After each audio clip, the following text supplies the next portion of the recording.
Welcome to today's episode of the Working Wisdom podcast series, brought to you by the CT Bauer College of Business at the University of Houston. We're having a conversation about work-life balance, how to navigate and overcome challenges within your career, and how to make business more accommodating to a diverse workforce. Our goal through these podcasts is to create a pod of inspiration, if you will. And to do this by sharing with you the stories about women who do it, who have it, who speak it, who lead it, and do all this with authenticity and integrity. My guest for today is a Bauer College alumna who graduated in 2012.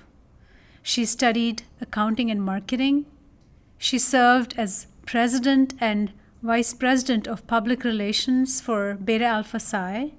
She was Secretary of Bauer Ambassadors, and during her time at the university, she participated in the Deloitte National Leadership Conference.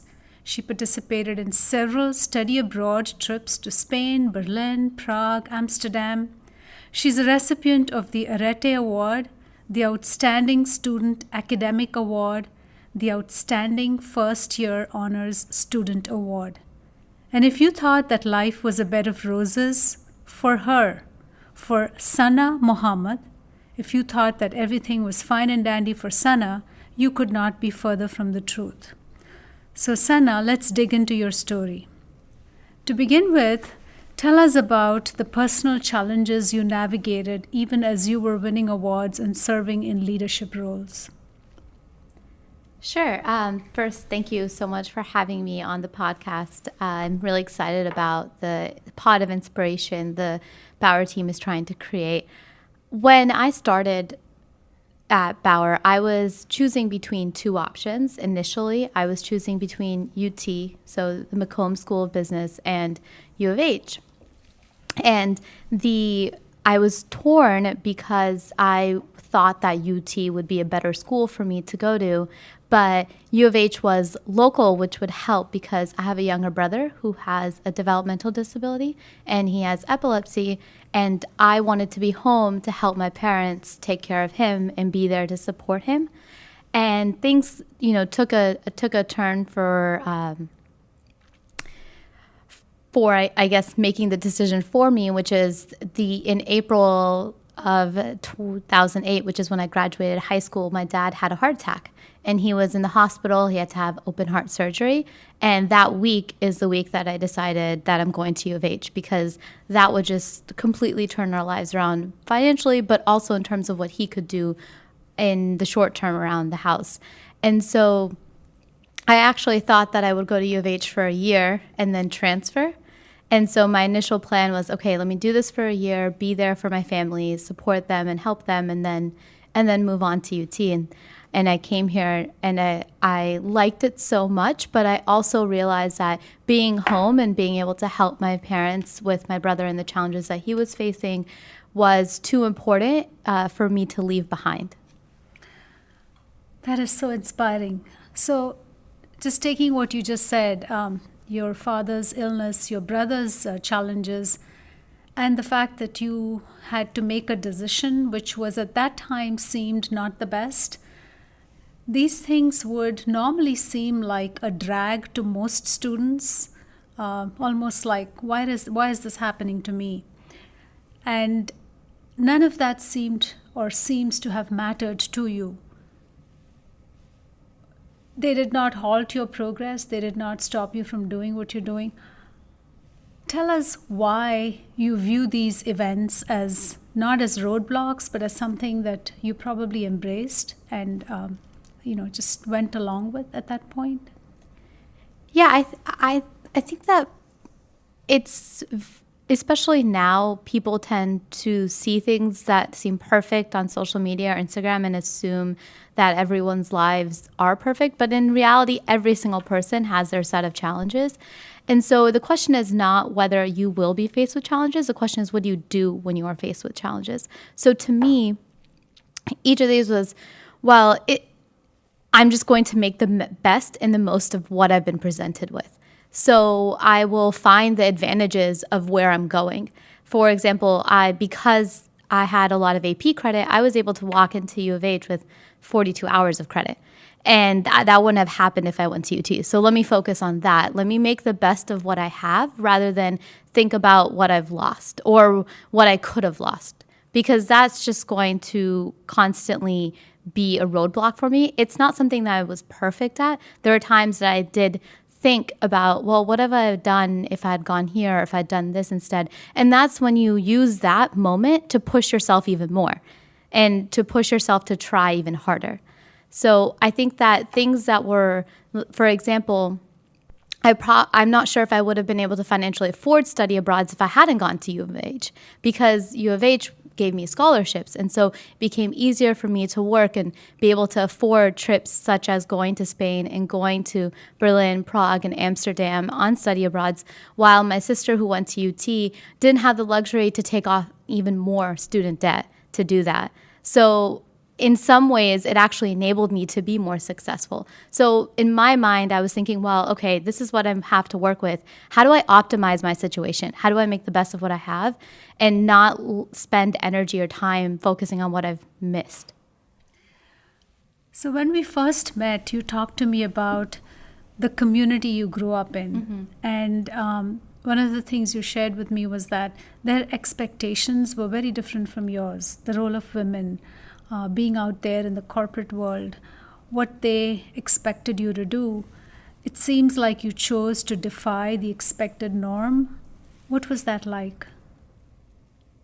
That was and still is very challenging. I grew up in a community that, and this is not a broad stroke in terms of every single parent is like this, but more broadly, your role is to get married and have kids. And that's not to say that every single family pushes that, but that is more broadly, that's what your expectations, that's what you're raised as. I thought that, to me, I never would have expected myself to be 27 and not married. That was just not a reality. If you told me as a child that that would be the case, I'd be like, no, I'm going to get married when I'm 20, just like my cousin. You know, those were the things that I thought about. And that's what I was expected to do. And I found that to be a very hard thing to overcome throughout time. Even when I was applying to do my MBA, I had people say, well, you know, what's the point of doing your MBA if you're just going to graduate and a couple of years later have kids? Or how are you going to have kids if you're going to do your MBA during the critical time when you're in your late 20s?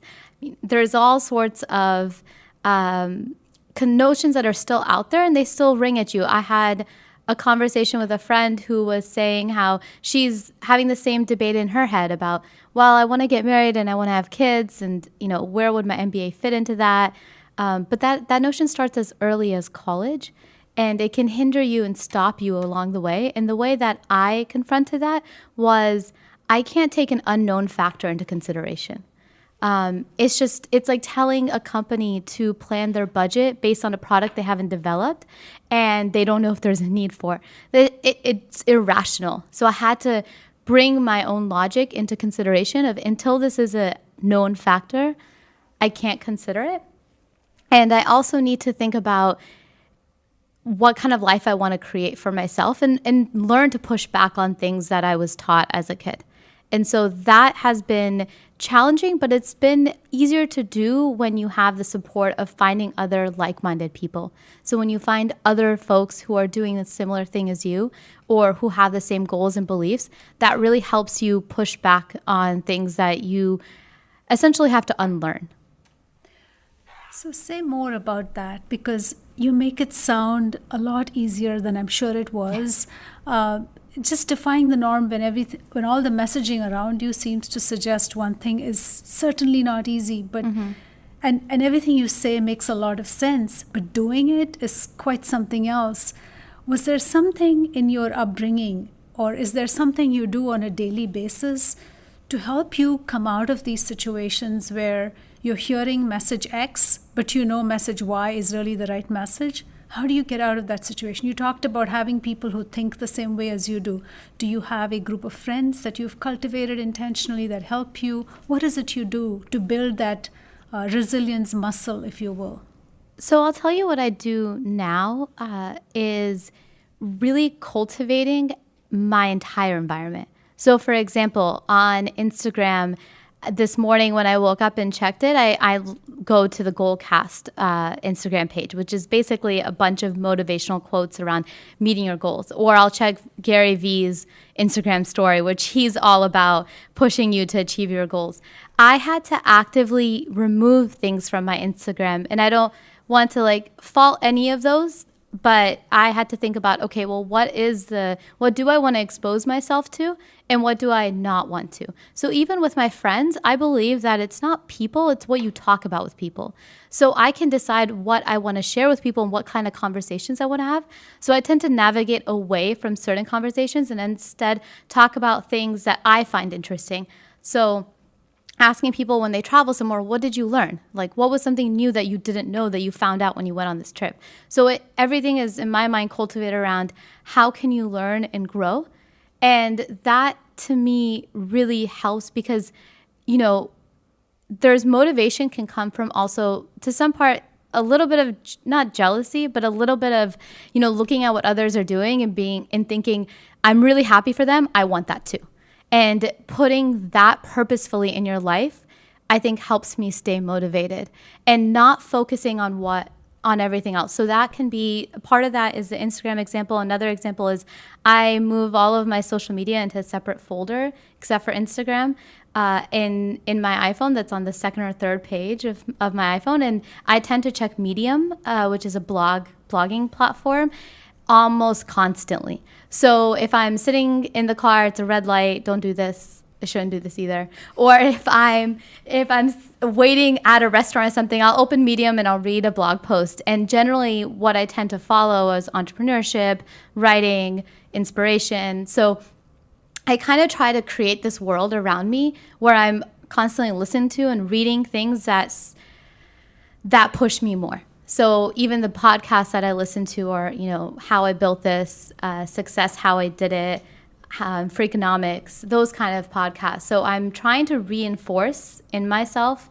that to be goal-oriented and to focus on what I want to achieve instead of, watching things or looking at things or even talking to people about things that will maybe detract me from the path that I want.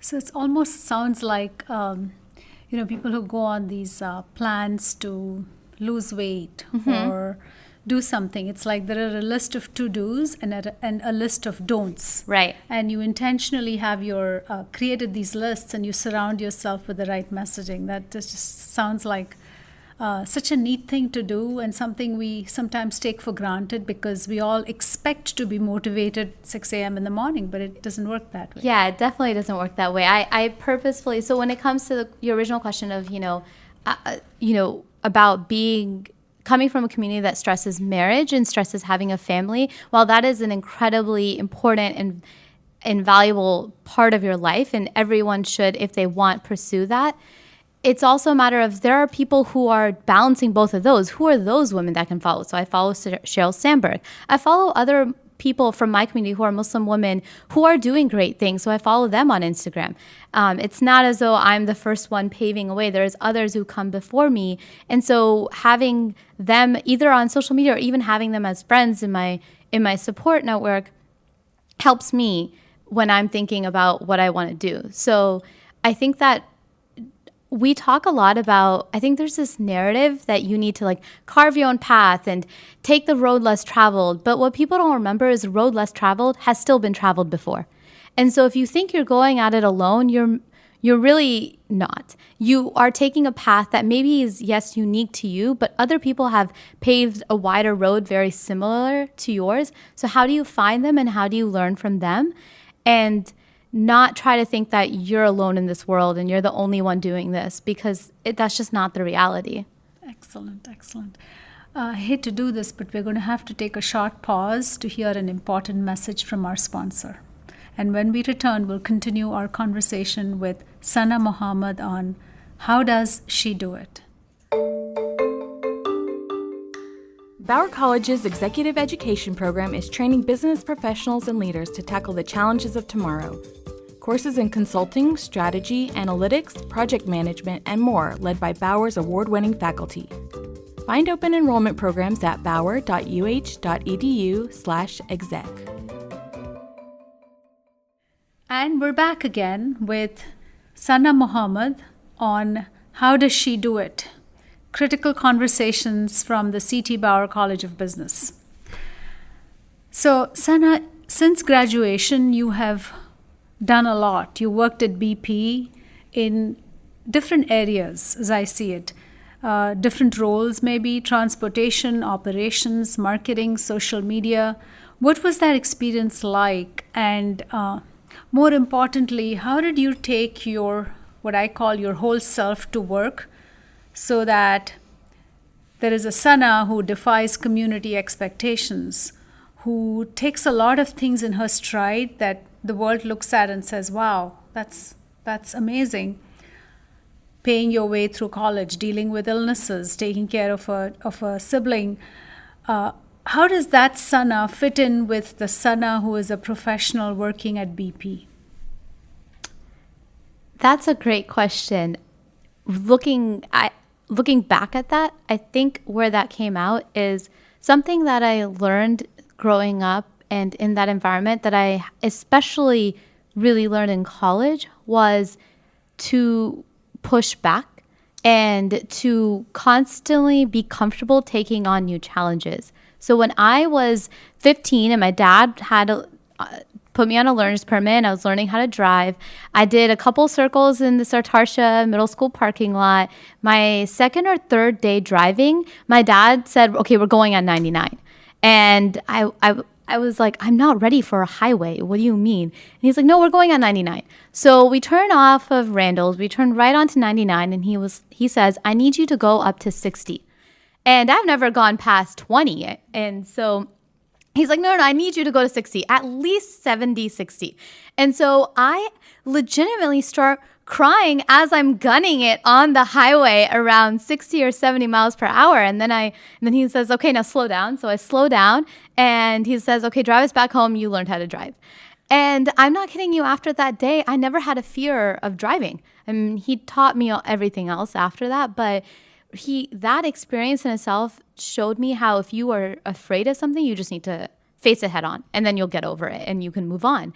And so, and in even dealing with situations with challenges, it was all about you just need to have faith that it'll work out and then just keep pushing forward on what you're trying to do. And so I think that's what I was able to take to BP. And that's something that I learned in college as well, taking on new challenges in school in the sense of I remember my first job, I did not like speaking on the phone and it just made me really uncomfortable. And I was a telemarketer. I had to call people and try to get them to do surveys. And that totally beat the fear out of talking on the phone with people. So I think that what I then took that to work was I ended up being in roles. The roles that I thrived in were roles that I didn't have set guidelines. I didn't have a routine and I was just taking on new projects. So my second rotation at BP actually didn't exist. I was an NGL analyst. And I remember when I was looking at the rotations, I wanted to be on that team, but that team didn't have a role. They got rid of their rotation about 2 or 3 years prior to me coming there. But I talked to the program director and I said, hey, I want a role on the NGL team. And she said, okay, well, that doesn't exist. So you need to get them to agree. So I had a conversation with Angela John, who was a VP of marketing at the time for the NGL team. And I said, hey, I want a role on your team. And I had to be a little persistent. She was hard to catch. And we finally had a sit down. And she kind of grilled me on why would you want that? What do you think you can provide? And luckily, I had talked to everyone on our team at every level. So I talked, not every single person, but talked to an analyst. I talked to a mid-level person, and I talked to one of her direct reports. So I had a arsenal of information to provide. And after that, I ended up landing the role. And when I asked her what was my job description, she said, well, you wanted this, find a way to add value. And I am very grateful for that because that's what I thrived in doing, was being put under the pressure to figure out a way to do projects that hadn't been done before and try to make them work and do something meaningful. So that was great for me because that's what I had been conditioned to do. Nice. So the story almost seems to be building around the theme of, earlier you said, cultivate your environment, right? So the same way you're intentional about this is where I am and this is what I want to do. And in between, you're sort of throwing in those outside the comfort zone experiences. Yeah. Again, I'm saying this like it's easy to do, but it's not. The fact that you are being so careful about doing it and actually, ticking off each thing as it goes, that just is so inspiring, really inspiring. And that's really what this podcast is about, is how do you do it? How does she do it? One thing I'd like to say is I think there's two places that fuel comes from. Mm-hmm. And one is you have to let your dissatisfaction fuel you. I was not happy in my first role. And it was the exact opposite of what I wanted because it was something that you do the same thing every day. It was very numbers oriented. It was very redundant. And I remember thinking, I cannot do this. And the only thing that kept me going through it was A, it was only a year long.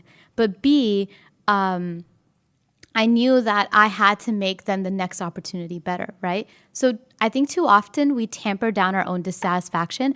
Yes, you should be grateful. I was grateful that I had a job, but you shouldn't let that stop you from pushing yourself to do more. So I feel as though some of the best accomplishments come from being dissatisfied, from being frustrated by your situation and thinking, I literally cannot do this anymore. And I will do it until I have an exit strategy, a way out that's going to be better. So the dissatisfaction sort of channels energy into the exit strategy. Yeah. Nice. You went to UH, graduated with a BBA. You worked at one of the largest energy companies in the world. And then you decided it was going to be Houston to Harvard. And you heard the naysayers again. But you did it. How did you do it? So number one, I think when you're trying to achieve something that feels very difficult to do, you have to know why.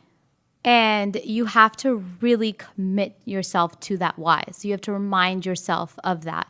And to me, everything I had thought about going to do my MBA from the moment I was a junior in college.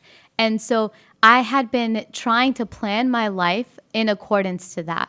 And so I had already secured my full-time offer at BP, yet my senior year of college, I was very particular about maintaining a high GPA. And that was because I knew, well, if I want to go to do my MBA, I want that option there. And I didn't know for sure if I was going to do it, but I definitely didn't want to cut myself out from the option. So I think that was one thing that was to my advantage. And then outside of work, I was always involved in activities, but that wasn't because I wanted to go do my MBA. It's because I'm just the kind of person who likes being involved in a lot of things. So I think finding something you're passionate about, if that's not something, you have to find things at work you're passionate about, but also outside of work makes you a very well-rounded and holistic person. So that was advantageous in terms of my actual application. But I would say trying to get from the point of saying, okay, yes, for sure, I'm going to apply to getting in. I think that one of the things is really dedicating yourself to saying, I'm going to do this no matter what. And if I don't get in, I'm going to apply again. That was my philosophy. And so I think that part of what needs to add is a sense of urgency. So the way I created my sense of urgency was, part of it was, I do not want to be sitting here a year later looking at what other people have done and think, what have I done? I do not want to regret what a year later thinking time has flown by, because it's very easy to get complacent when you're working in corporate America. It's different with school because you're stuck with semesters, and every 6 months it's like grades and you have to decide your next class and you have decisions to make. You could coast for years in a job and not have to ever change. So you have to create a sense of urgency for yourself. And for me, that was, when people would say, why do you have to apply this year? Why do you have to take the GMAT within 3 months? Why are you putting so much pressure on yourself? I said, I cannot let another year go by. It was just, I had to create that sense of urgency. Otherwise, I would easily coast another year and come back a year later and be bitter and upset that, look what I could have done. I never want to ask and say, what could I have done? Because I've asked that question to myself, and that's a very frustrating question to ask yourself. And I don't want to be putting myself in that level of disappointment.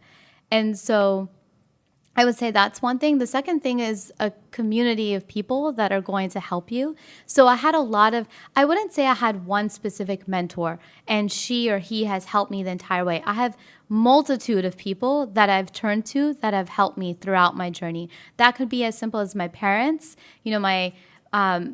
My dad has always been supportive. Once I told him I wanted to go to business school, he's been very supportive of me, and that has been really helpful. I think that also I had friends who had gone to business school, and so talking to them and then they set me up with other people to talk to. So I'm involved in a professional network called MUPPIes. It's Muslim Urban Professionals, and I talk to a lot of people out of that network who had gone to top MBA programs or done their MBA who helped me along with my journey. And, one thing that I learned in that is I maybe, when I was applying, had 30 plus conversations. You don't know which one of those are going to be useful. There was a few that were like absolutely critical, but at the very least, what each one gave me was inspiration, because no one told me that, I hated my MBA experience. I never heard that. And so if I didn't get anything tangible, a practical tip that I could apply, at the very least, it provided me motivation. And so I think finding people like that are going to support you in your journey, even if it's just as simple as one phone call or one email of, hey, here are some things to consider or think about, is absolutely critical if you want to achieve something that's really very difficult to what you are expected to achieve or what you thought you could achieve. Nice. Can you walk us to what lies ahead, perhaps? What can we expect from Sana maybe 5-10 years from now? Yes, sure. That's a lot of hopefully something very exciting. So I went on a trip recently to Banff with my friend, and we did 6 days, and we'd have these long hikes. And I remember I'm always trying to be purposeful with my conversation. So one of the 3-hour hikes, I was like, okay, we're going to create our vision board on this hike. So we're both going to take turns saying what we want to do in the future. And then when we go back to Houston, we can actually make the board. It's something that's been on my to-do list. And so I'm ready for this question is the point of what I'm trying to get at. So I would hope that you would see 3 things for me in my future. One of the things that I'm looking to do after school is work for, or really found a startup. So I'm working with a technical co-founder right now, and our startup is around the idea of how can you help people develop and manage their professional relationships. There's tools that exist right now for actually connecting with people. That's LinkedIn, Facebook, Instagram, all of these, Snapchat, all these tools, people are networking on them. But right now there's a gap for how do you actually help people, once they've made the connection, develop an acquaintance into a mentor or manage the relationships they have that they could lose track of. And so that's a problem we're trying to tackle, and that's something that I hope that if you saw 10 years from now, we have successfully been able to find a technical solution that productively improves people's lives and helps them manage relationships and really use their network to their advantage. And then the second thing I would like to accomplish is I would like to have published a book. And so hopefully, years from now, I'll be able to come back as an author and a founder of a company. And then the last thing is I hope that I'm the kind of person that whenever people meet, they're like, I feel better when they are around. So I hope that that's not something I ever lose. I never want to be the kind of person that makes people feel belittled or feel bad about themselves, but somebody that evokes excitement and passion and inspiration into people, or at least makes them feel good about themselves. So I think staying grounded and staying humble is very important because, yes, I've achieved a few things, but at the end of the day, what really matters is what people feel when you're around. And do you make people feel good about themselves? And if you don't, then there's something wrong.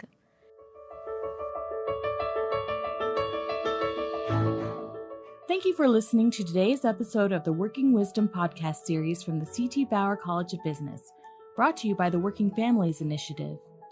The initiative aims to provide support and access for women in business school and the workforce, and to generate research that organizations can use to implement policies and standards to benefit a diverse workforce.